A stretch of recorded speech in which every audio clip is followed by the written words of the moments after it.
Estamos no ano de 1889. O casal John Duffy e Letitia Susan Frewill comemoram o nascimento de seu primeiro filho.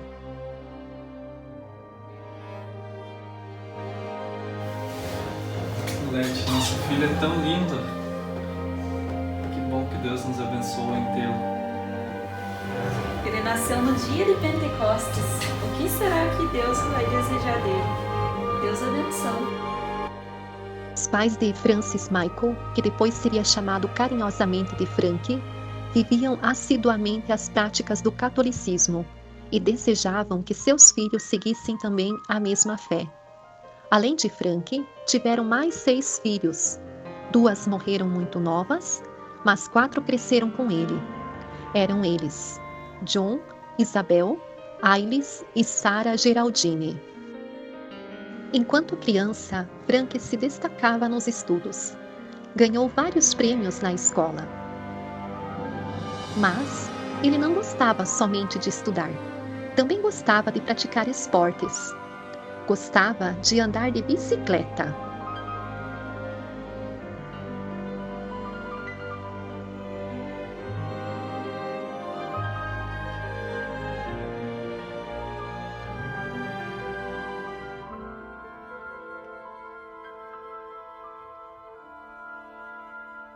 Gostava também de jogar futebol com os seus amigos.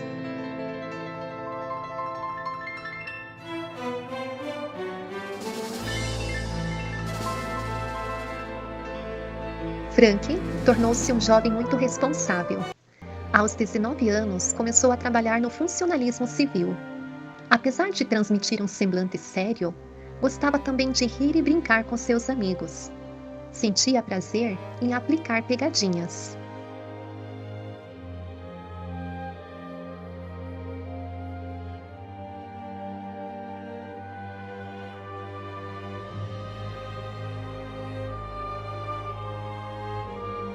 Mary, você sabe por que a galinha entrou na igreja?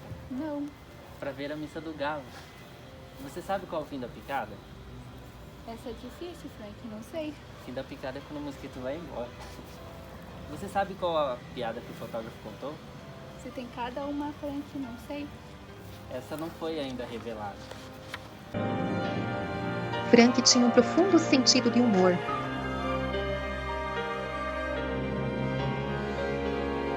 Gracejava com as pessoas sem nunca ofendê-las.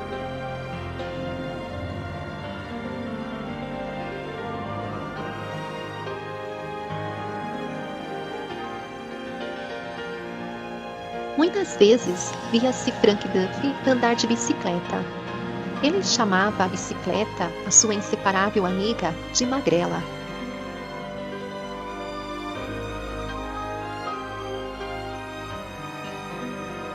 Gostava de percorrer as ruas de Dublin.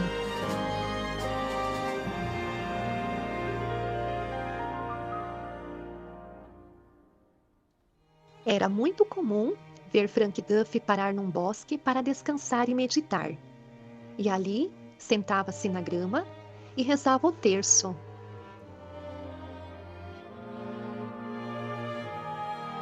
E ficava contemplando a natureza, admirando tudo o que Deus havia criado.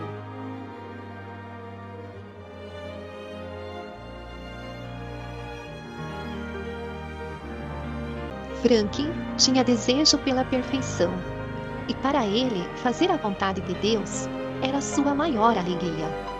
Por isso, ele assumiu como compromisso diário a participação na Santa Missa, a comunhão e a oração do Santo Ofício.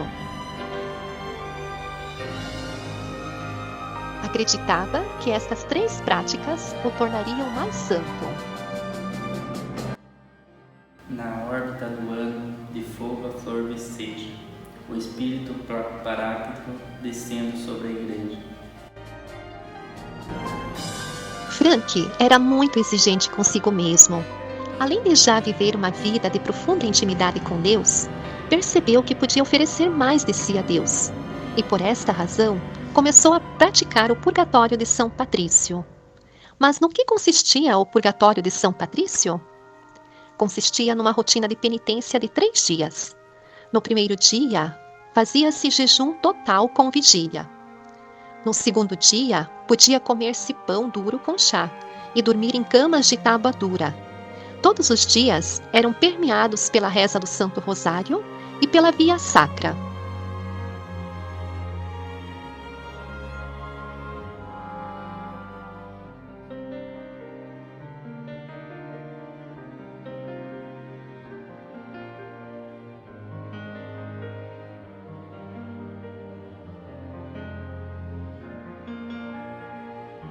Em meio a este forte desejo de santidade, um dia Frank recebeu um convite do seu amigo. Venha conhecer a Sociedade de São Vicente de Paula. Verás que muitas pessoas estão à mercê das coisas materiais, mas principalmente sentem falta do alimento espiritual.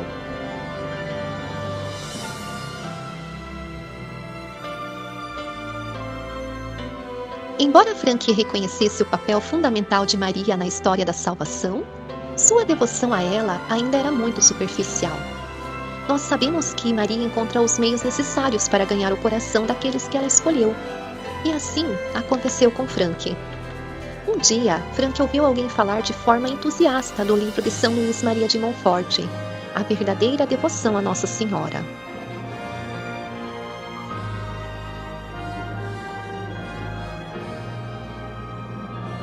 Vocês precisam conhecer esse tratado, traz tudo o que devemos saber sobre Maria.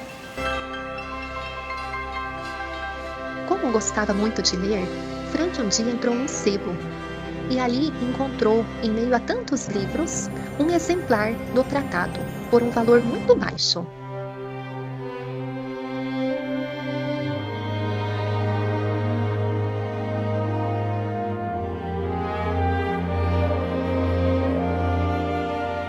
Aqui está o livro, não custa muito, vou levar. Ao chegar em casa, logo ele começou a ler o livro.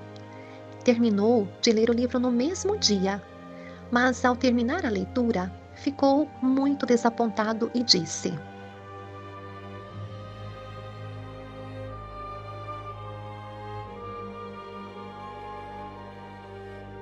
Que livro exagerado.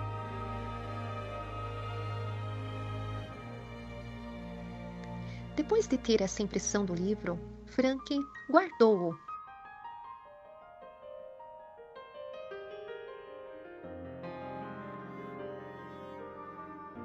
Um tempo depois, Frank Duffy encontrou-se com Tom Fallon, um leigo amigo seu.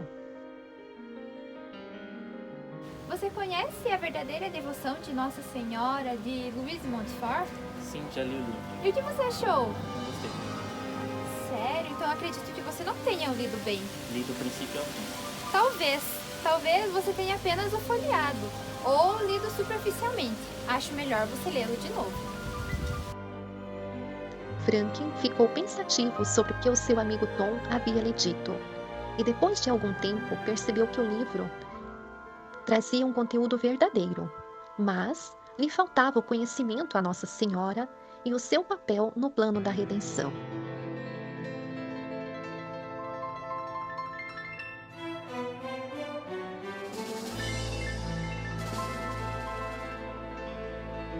Dias depois, Frank Duffy foi novamente à abadia de Monte Melleray, num retiro, e ali, na abadia, pediu ao monge hospedeiro que lhe desse um livro que pudesse ajudá-lo a compreender melhor quem é Nossa Senhora e sua grandiosa missão junto a Deus.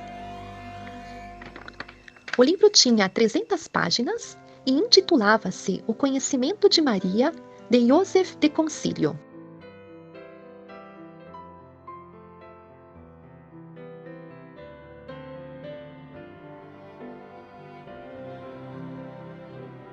Ao voltar do retiro, Frank desejava partilhar às outras pessoas tudo o que havia prestes compreendido sobre Nossa Senhora.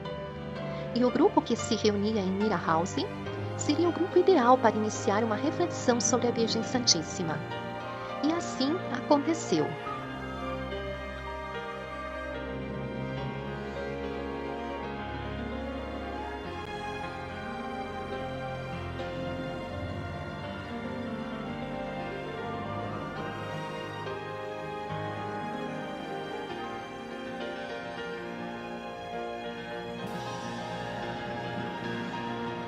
Numa tarde de domingo, enquanto encontravam-se reunidos para meditar sobre Maria, chegou Matt Murray, o encarregado de Mira Halsey, trazendo a notícia que o Hospital da União apresentava dificuldades com a ala feminina das cancerosas e disse: As mulheres do hospital estão apodrecendo vivas. A gente precisa de uma intervenção junto ao hospital. Vocês podem nos ajudar com isso? As mulheres ali reunidas logo se ofereceram a ajudar.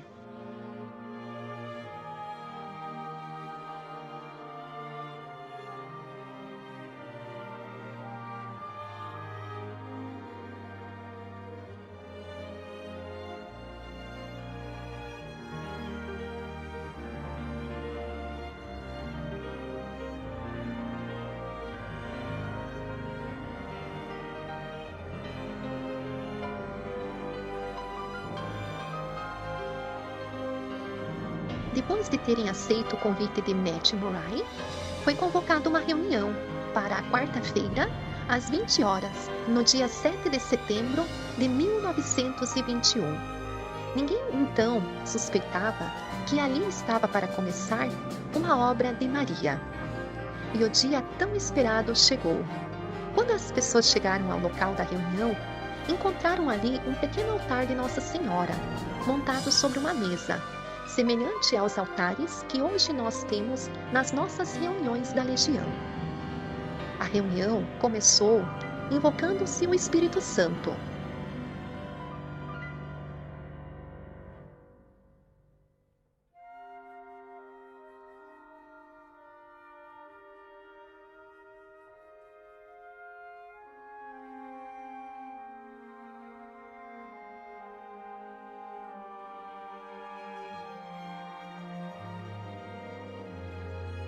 Em seguida, foi feita a reza do terço.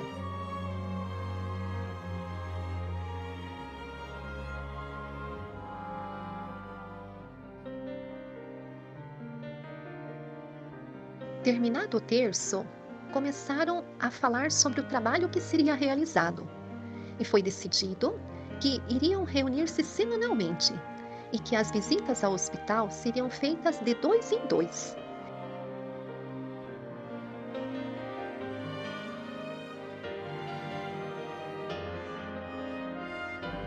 E já naquele dia, saíram, de 2 em 2, rumo ao hospital.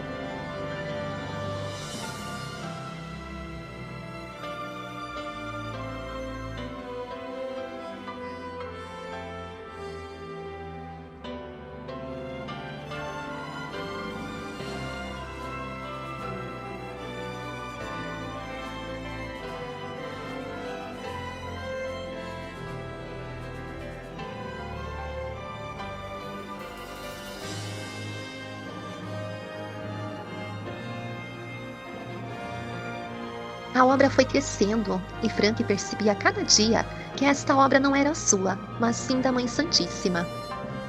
Um dia, ele ficou observando um prostíbulo e, ao observar esse prostíbulo, percebeu a necessidade daquelas mulheres.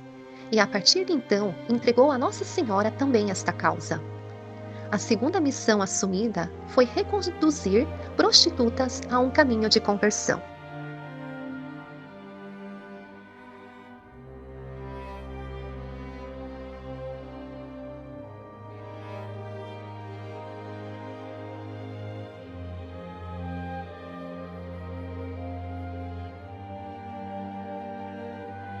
Um dia, Frank pulou a janela de um prostíbulo para resgatar prostitutas que estavam levando essa vida leviana. Quando questionado sobre essa atitude, Frank respondeu: Quantos assaltos são feitos diariamente, a toda hora, para se apoderar de joias ou dinheiro? Por que não arriscar a vida por uma alma? Vemos o quanto Frank lutava para salvar as almas. Dedicava-se plenamente nesta missão. O movimento mariano foi crescendo e foi adquirindo forma. Foi preciso, então, dar-lhe um nome. Um dia, Frank, ao se deparar em frente ao quadro de Nossa Senhora, recebeu essa intuição. Legião de Maria, sim, esse é o nome.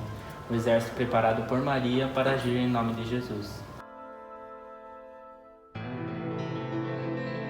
Da Irlanda, o movimento se difundiu aos países vizinhos. Logo atingiu outros continentes. Frank, então, viajou para levar o movimento a tantos lugares. Era incansável no seu apostolado.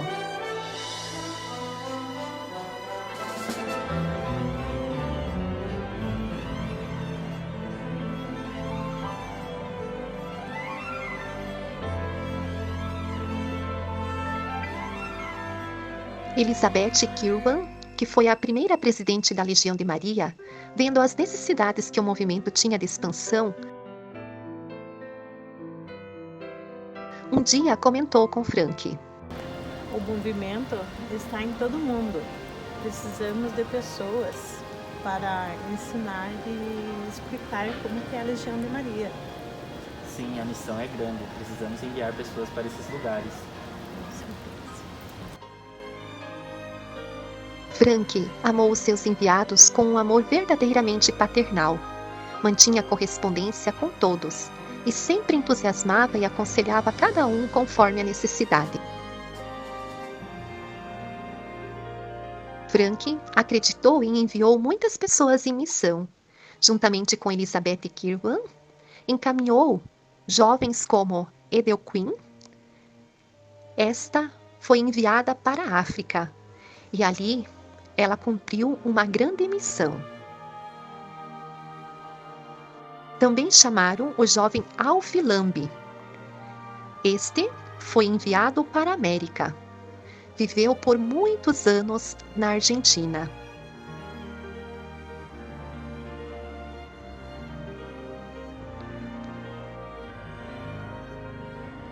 Chamaram também Maria Dippen. Esta foi enviada aos Países Baixos. Outra jovem, de nome Veronica O'Brien, foi enviada a uma região da Europa, ao país da França.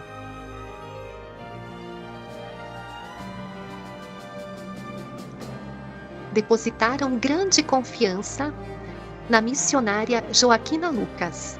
Esta foi enviada para a América do Sul.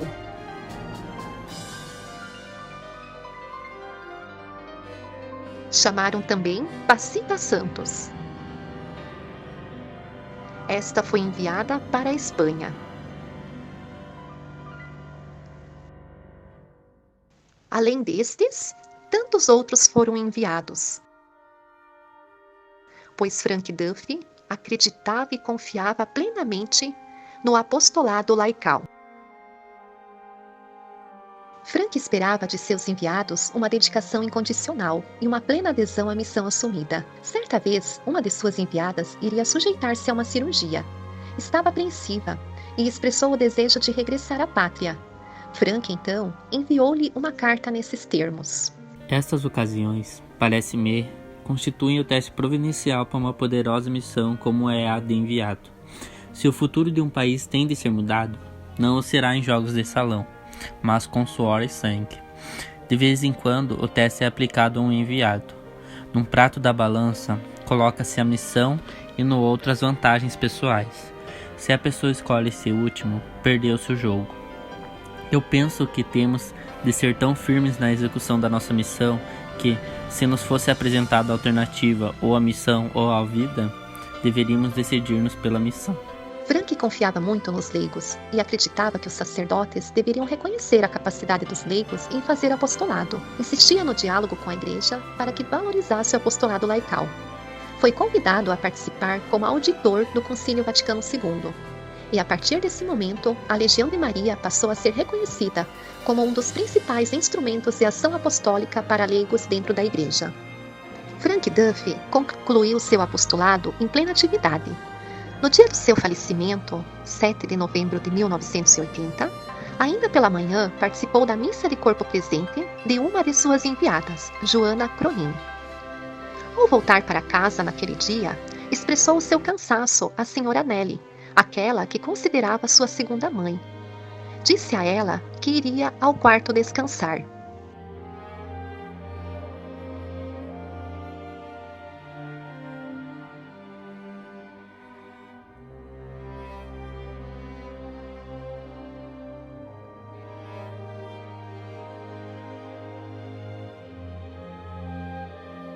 Por volta das 16 horas, Senhora Nelly preparou uma bandeja com uma chaleira, pão torrado e manteiga para levá-la a Frank. Mas ao entrar no quarto, percebeu que Frank estava com as mãos entrelaçadas em forma de oração, com os olhos fixos na imagem da Virgem suspensa na parede. Ao examiná-lo, logo percebeu que Frank havia morrido. Prestou-lhe então o seu último serviço de amor. Fechou-lhe os olhos.